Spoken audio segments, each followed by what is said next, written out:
Merci, Monsieur le Président. Chers collègues, une guerre entre Européens est une guerre civile, disait Victor Hugo.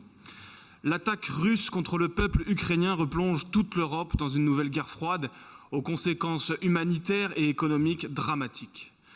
Les sanctions économiques contre la Russie pour éviter un conflit armé par les membres de l'OTAN seront-elles de nature à dissuader le président Poutine dans sa reconquête de l'Empire russe, au même moment où les pourparlers n'ont pour l'instant pas abouti à un cessez-le-feu?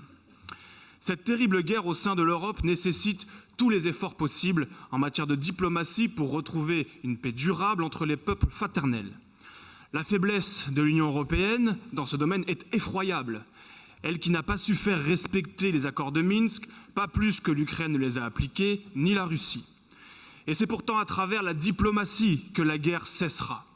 Car si la Russie a gagné d'un point de vue militaire, Poutine a déjà perdu d'un point de vue diplomatique. Le président Macron le rappelait il y a quelques jours à Versailles, la France n'est pas en guerre contre la Russie. Si elle ne l'est pas, nous participons avec un certain nombre de pays occidentaux à la mise en place de sanctions économiques pour isoler et affaiblir la Russie sur le plan économique et financier. Elles interviennent après des sanctions économiques déjà appliquées contre la Russie depuis 2014 et qui, contre toute attente, ont permis à la Russie de renforcer son agriculture et d'atteindre une quasi-autonomie alimentaire, ayant pour seule conséquence une baisse importante des exportations françaises. Si les sanctions économiques doivent intervenir pour isoler la Russie, faire pression sur Vladimir Poutine et les oligarques russes, le peuple français doit être protégé coûte que coûte contre les effets dévastateurs d'une nouvelle dégradation de leur pouvoir d'achat relative au coût des énergies, des matières premières et des métaux rares, et évidemment du blé. Les politiques publiques doivent protéger les Français d'une nouvelle inflation qui atteint déjà plus de 3,6% cette année.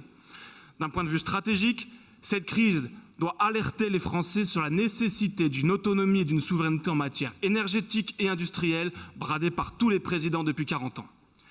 Personne ne reste insensible aux images effroyables qui nous sont transmises depuis l'Ukraine. La résistance héroïque des Ukrainiens nous redonne espoir dans les valeurs du patriotisme que nous prônons depuis des décennies sous les moqueries d'une gauche et d'une droite qui n'ont cessé dans le même temps de vilipender toute forme de patriotisme en France, ringardisant les couleurs de notre drapeau, affaiblissant les valeurs de notre République et abrutissant une partie de notre jeunesse sous couvert de progressisme. En confondant les réfugiés de guerre et les réfugiés économiques, les gouvernements de Sarkozy, Hollande et Macron, bien représentés ici, ont accueilli des centaines de milliers de migrants économiques éloignés de notre civilisation européenne et concourant au fur et à mesure de changements de population que nous constatons tous. Durant le temps de cette guerre, il est naturel d'ouvrir les portes de la France aux femmes et aux enfants qui fuient les ténèbres des villes ukrainiennes. Les initiatives collectives des associations et des particuliers doivent être soutenues pour aider temporairement les familles ukrainiennes dont les maris, les pères, les frères, les oncles sont restés courageusement défendre leur patrie. Le chantier de reconstruction de l'Ukraine se fera ensuite avec tous les Ukrainiens que la France aura protégés. Monsieur le Président, chers collègues, le groupe Rassemblement national soutiendra donc ce plan humanitaire d'aide au peuple ukrainien. Je vous remercie. Merci Monsieur Joly. Monsieur Champagny.